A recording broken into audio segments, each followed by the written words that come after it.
Mesdames, Messieurs, bonjour. Très heureux de vous retrouver ici en direct du forum Innovact. On va parler d'innovation, on va parler d'agriculture aussi, puisque l'agriculture innove et embauche. Et pour en parler, je suis en compagnie donc de Philippe Ravillon. Bonjour. Bonjour. Alors vous êtes concessionnaire dans la Marne, on reviendra un peu sur l'entreprise juste après. Michel Morel, bonjour. Bonjour Jean-Paul. Vous êtes président de la Prodema. La Prodema, c'est Une association qui a pour objet de faire de la promotion pour les métiers qui touchent aux machines pour l'agriculture et les espaces verts.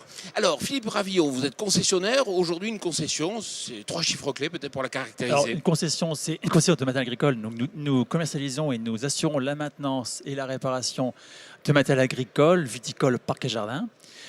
Donc, 3 chiffres. Nous sommes implantés sur la Marne et également le sud de l'Aisne. Nous sommes 160 personnes. Un chiffre d'affaires de 60 millions d'euros est basé sur, nous avons 8 bases sur le secteur marnais. Donc une belle entreprise.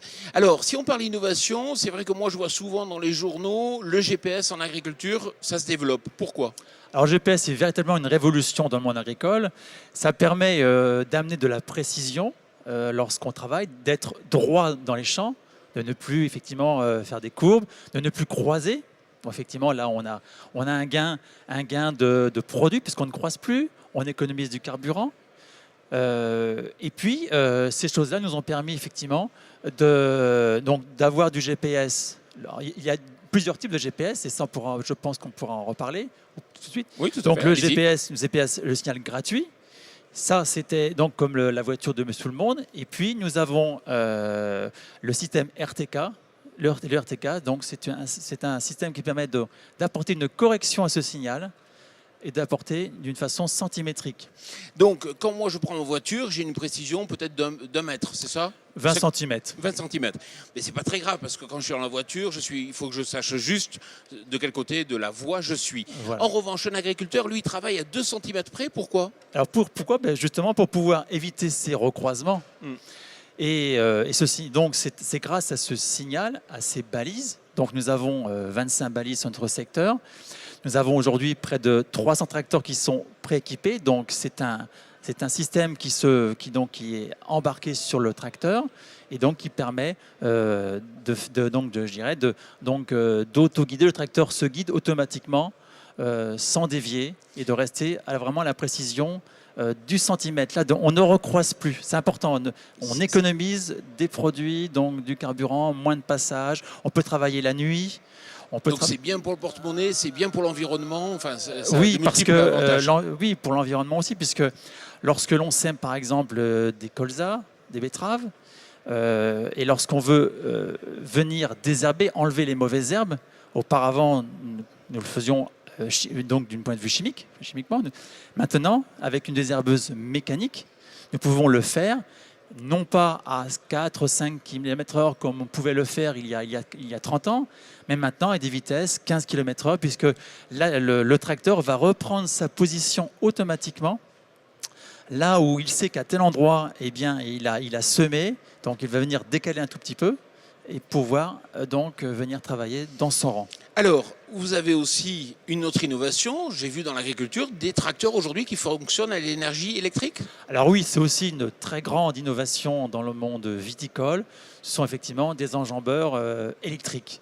Totalement électrique ? Totalement électriques. Alors également, nous avons, il y a un système une petite réserve, un petit moteur auxiliaire qui permet, eh bien, en cas de manque de batterie, de pouvoir revenir à l'exploitation. D'accord, mais l'énergie est électrique et effectivement, vous pensez que ça va se développer ? Alors oui, ça va inconsciemment se développer. Aujourd'hui, effectivement, il y a toujours ce problème de coût de batterie, mais on sait très bien que dans un futur proche, le prix des batteries vont baisser. Et c'est véritablement une innovation forte parce qu'il y a un gain, effectivement aussi, un gain en termes, on n'est plus de carburant. Donc on est vraiment dans une réelle dynamique de respect de l'environnement. Alors, c'est Technoma qui le propose et je sais qu'on avait interviewé justement un responsable de Technoma qui nous disait que le prix n'était pas forcément beaucoup plus cher que l'équivalent thermique. Donc, Non. On sent qu'aujourd'hui, on arrive vers... Voilà. Alors, on a besoin aujourd'hui quand même de valider un certain nombre de choses, de comment va se comporter la batterie dans le temps. Aujourd'hui, on a quand même des interrogations, mais avec Technoma, vraiment, Technoma s'est appuyé sur des fabricants de forte notoriété qui ont je dirais aussi un passé, une expérience forte dans le domaine de la gestion des batteries. Michel Morel, aujourd'hui on embauche dans l'agriculture, dans les agroéquipements, donc les métiers liés aux tracteurs, au matériel utilisé dans les fermes. Aujourd'hui, combien d'emplois pour voir? Aujourd'hui, on considère que sur la France, il y a environ 5000 emplois pour voir. 5000 emplois, donc c'est énorme. Au total, c'est énorme, dans un environnement qui n'est pas très porteur sur le plan économique. On est à la recherche des distributeurs, des constructeurs, des entrepreneurs sont à la recherche de collaborateurs dans un panel de métiers extrêmement vaste, dans des organisations de métiers très variés, vous l'évoquiez tout à l'heure, des métiers plutôt sédentaires pour les gens qui aiment bien rentrer chez eux le soir, des métiers avec un peu de déplacement, des métiers en France et à l'export. Je rappellerai simplement que en France, les 2/3 des machines qui sont produites sont exportées.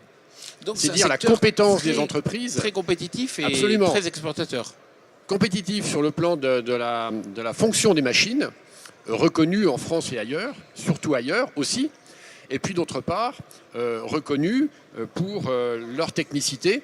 On parlait tout à l'heure d'énergie électrique sur un tracteur, c'est la première fois que ça se présente et c'est vraiment porteur d'espoir.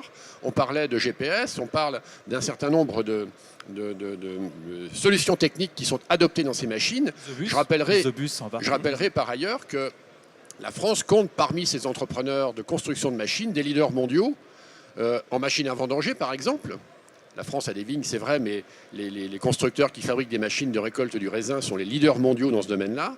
En matière de protection des cultures, pulvérisateurs, la France dispose d'un potentiel de construction de machines autour d'un groupe mondial maintenant, qui est issu d'une entreprise de la Marne.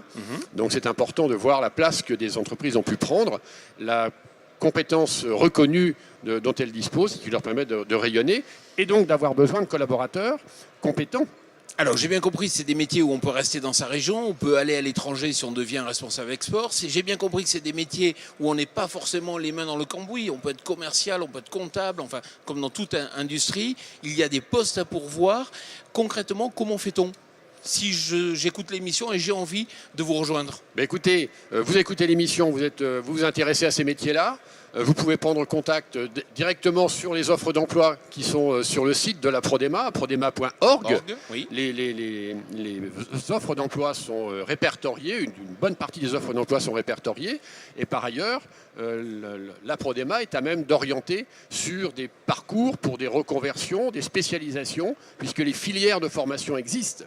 Et les élèves qui en sortent ont l'assurance d'avoir un job au moins à la sortie. Au moins un job. Philippe Ravillon, donc s'il y a de la recherche, ça veut dire que c'est des métiers qui payent bien?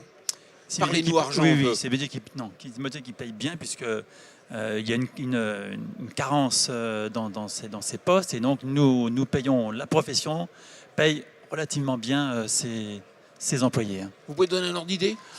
Un technicien de 1500 à 3000 euros. D'accord, donc il y a une progression. Il y a une progression assez forte parce qu'ils sont rares. Donc ils sont rares et nous devons les fidéliser. Et puis nous avons je dirais le tissu de la distribution française est un tissu local. Donc c'est vrai important. Donc, Philippe Ravillon, Michel Morel, je vous remercie et je vous retrouve très prochainement. Merci.